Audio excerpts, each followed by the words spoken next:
ಎಲ್ರಿಗೂ ನಮಸ್ತೆ. ನಾನು ಸುನಂದ ಹೊಸಪೇಟೆ. ರಂಗಭೂಮಿ ಕಿರುತೆರೆ ಹಿರಿತೆರೆಯ ಕಲಾವಿದೆ. ಸುಮಾರು 4,500ದಿಂದ 5,000 ನಾಟಕಗಳನ್ನು ಮಾಡಿದ್ದೀನಿ. ಆದರೆ ವೃತ್ತಿ ರಂಗಭೂಮಿ ಆಗಲಿ, ಹವ್ಯಾಸಿ ಆಗಲಿ, ಕಲಾತ್ಮಕ ಆಗಲಿ, ಪೌರಾಣಿಕ, ಐತಿಹಾಸಿಕ, ಸಾಮಾಜಿಕ ಹೀಗೆ ಎಲ್ಲ ಸೇರಿ ಅಷ್ಟೊಂದು ನಾಟಕಗಳಾಗಿವೆ. ಆದರೂ ನನಗೊಂದು ಆಸೆ ಅವಾಗವಾಗ ಕಾಡ್ತಾ ಇತ್ತು. ಏನು ಅಂದರೆ ಮೈಸೂರಿನಲ್ಲಿರೋ ರಂಗಶಾಲೆ, ನಟನಾ ರಂಗಶಾಲೆನ ನೋಡಬೇಕು. ಅಲ್ಲಿ ಹೇಗೆ ನಟನೆ ಮಾಡ್ತಾರೆ, ಅಲ್ಲಿ ಯಾವ ರೀತಿ ಟ್ರೈನಪ್ ಮಾಡ್ತಾರೆ, ಅದೆಲ್ಲ ನೋಡಬೇಕು ಅನ್ನೋದು ತುಂಬ ಆಸೆ ಇತ್ತು. ಆ ಆಸೆ ನೆರವೇರೋ ದಿನ ಬಂದೇ ಬಿಡ್ತು. ಡಿಸೆಂಬರ್ 31, 2023ನೇ ದಿನ ಮೈಸೂರಲ್ಲಿ ನಮ್ಮ ಧಾರಾವಾಹಿ ಆಸೆ ಅನ್ನೋ ಧಾರಾವಾಹಿ ಶೂಟಿಂಗ್ ನಡೆದಿತ್ತು. ಅದನ್ನು ಮುಗಿಸ್ಕೊಂಡು ಅವತ್ತಿನ ದಿನ ನಟನಾ ರಂಗಶಾಲೆಯಲ್ಲಿ ನಾಟಕ ಇತ್ತು, ಮಹಾಮಾಯೆ. ಚಂದ್ರಶೇಖರ್ ಕಂಬಾರ ಅವರ ರಚನೆ ಇತ್ತು. ಅದನ್ನು ನೋಡಬೇಕು ಅಂತ ಹೊರಟೆ. ಆ ನಾಟಕ ನೋಡೋ ಕೂತ್ಕೊಂಡಾಗ ನನಗಾದ ಅನುಭವ ಹೇಳೋಕ್ಕೆ ಆ ಶಬ್ದಗಳೇ ಇಲ್ಲ. ತುಂಬ ಇಷ್ಟ ಆಯಿತು ಆ ನಾಟಕ.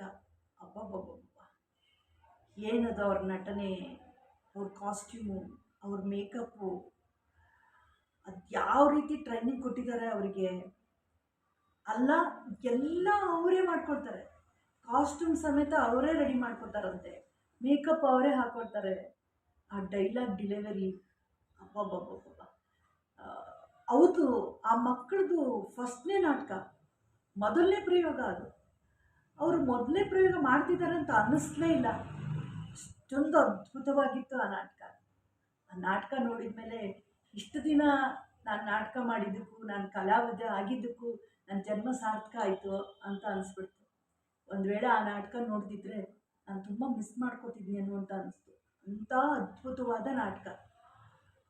ಪ್ರತಿಯೊಬ್ಬರು ಅಷ್ಟೇ, ಅವ್ರು ಏನು ಸಮಯದ ಪ್ರಜ್ಞೆ, ಅವರು ಮಾತಿನಲ್ಲಿ ಏರು ಇಳುವು, ಅಬ್ಬಾ ತುಂಬ ಚೆನ್ನಾಗಿತ್ತು. ಅದಂತೂ ಮನಸ್ಸಿಗೆ ತುಂಬ ತೃಪ್ತಿ ಕೊಡ್ತು. ನಾಟಕ ಮುಗಿದ್ಮೇಲೆ ಆ ಗುಬ್ಬಿ ಗೂಡಿಗೆ ಕರ್ಕೊಂಡೋದ್ರು. ಅಬ್ಬಬ್ಬಬ್ಬಬ್ಬ, ಅಲ್ಲೋದು ಎಷ್ಟು ಕಾಸ್ಟ್ಯೂಮ್ಸು, ಅದು ಸೆಟ್ ಪ್ರಾಪರ್ಟಿಗಳು, ಇನ್ಸ್ಟ್ರೂಮೆಂಟ್ಸ್ಗಳು, ಎಷ್ಟೊಂದು ಇದು ಅಂದರೆ ಇಂಥಲ್ಲಿ ನಾವು ಟ್ರೈನಿಂಗ್ ತಗೊಳ್ಳೋದಕ್ಕೆ ನಮಗೂ ಒಂದು ಅವಕಾಶ ಬರಬೇಕಾಗಿತ್ತಲ್ಲ ಅಂತ ಅನ್ನಿಸ್ತು. ನಿಜವಾಗ್ಲೂ ತುಂಬ ಚೆನ್ನಾಗಿದೆ. ಒಂದು ವೇಳೆ ಕಲಾವಿದರು ಆಗಬೇಕು ಅಂತ ಯಾರಾದರೂ ಬಯಸಿದರೆ ಅಲ್ಲಿ ಹೋಗಿ ಟ್ರೈನಿಂಗ್ ತಗೊಳ್ಳೋದ್ರಲ್ಲಿ ಅಂಥ ಒಂದು ಅದ್ಭುತವಾದ ಶಾಲೆ ಅದು. ನೀವು ಸಹ ಒಂದು ಸತಿ ಭೇಟಿ ಕೊಟ್ಟು ಬನ್ನಿ. ತುಂಬ ಅದ್ಭುತವಾದ ನಾಟಕ. ತುಂಬ ಖುಷಿಯಾಯಿತು.